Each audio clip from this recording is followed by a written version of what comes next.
ഈ സമയത്ത് നിങ്ങൾ ഉറങ്ങാറുണ്ടോ? എങ്കിൽ സൂക്ഷിച്ചോളിട്ടോ. ജീവിതത്തിൽ ദാരിദ്ര്യം വരാനും കയ്യിലെ പൈസ പെട്ടെന്ന് തീർന്നു പോകാനും സമാധാനം നഷ്ടപ്പെടാനും ബർക്കത്ത് നഷ്ടപ്പെടാനൊക്കെ കാരണമാകുന്ന ഒരു ഉറക്കമുണ്ട്. അതാണ് സുബഹിക്ക് ശേഷമുള്ള ഉറക്കം.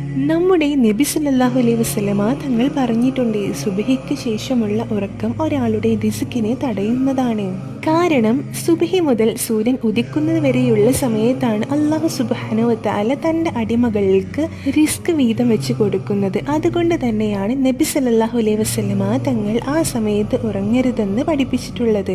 എൻ്റെ ഉമ്മത്തിനെ പ്രഭാത സമയങ്ങളിൽ നീ ബർക്കത്ത് നൽകണമേ എന്ന് നബി സല്ലല്ലാഹു അലൈഹി വസല്ലമ തങ്ങൾ ദുആ ചെയ്തിട്ടുണ്ട്. സുബഹിക്ക് ശേഷം ഉറങ്ങുന്നവരുണ്ടെങ്കിൽ അത് മാറ്റിയെടുക്കുക കേട്ടോ, അത് ഒഴിവാക്കുക. നിങ്ങളുടെ ജീവിതത്തിൽ ബർക്കത്തും സന്തോഷവും സമാധാനവും സാമ്പത്തിക ഉയർച്ചയൊക്കെ ഉണ്ടാവാൻ ആ സമയത്ത് ഉറങ്ങാതിരിക്കുക. നമ്മുടെ എല്ലാവരുടെയും ജീവിതത്തിൽ റിസ്കിൽ ബർക്കത്ത് അല്ലാഹു നൽകട്ടെ. ആമീൻ.